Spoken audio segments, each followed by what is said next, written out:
Your Money, brought to you by the Welch Group.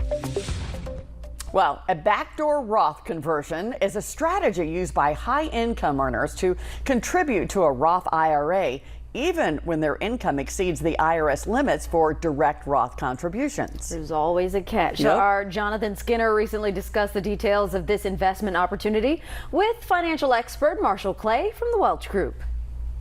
Now, some of us might be familiar with a typical Roth IRA account, but Marshall, could you explain sort of what this backdoor Roth conversion is and sort of how it works? Yeah, so everybody wants their money in a Roth IRA. Amazing attributes, right? I mean, a Roth IRA, the money grows tax-free, and then when you pull it out, after 59 and a half, all of the proceeds can come out tax-free as well. The problem is there's two big constraints on these accounts. One is the taxes, right? You have to pay taxes to get the money into the Roth IRA. Second constraint is income, right? If you make more than a certain amount, you can't make direct contributions to the Roth IRA. For example, in 2025, if you are a single filer, the income limit is $165,000. If you're a couple married and filing jointly, it's $246,000. So the backdoor Roth bypasses these income limits. So what you do is you make a non-deductible IRA contribution. So typically, if you make a $7,000 contribution to a traditional IRA, you're able to deduct that amount against your taxes.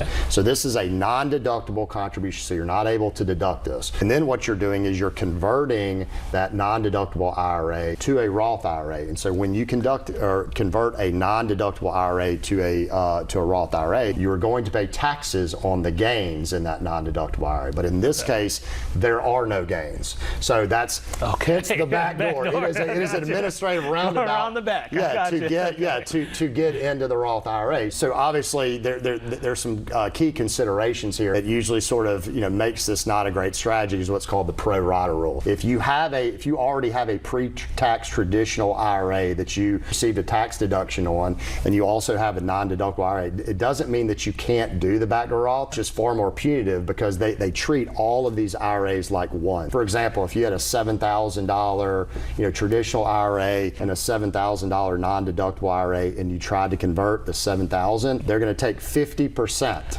of that non-deductible, and they're going to tax you at ordinary income rates. So that doesn't necessarily prohibit you from doing it. It is a punishment to doing it. So it may not be as valuable to people. Key here is that there's opportunities for folks who want to take advantage of a Roth IRA to do so, regardless of their income. Okay, nice.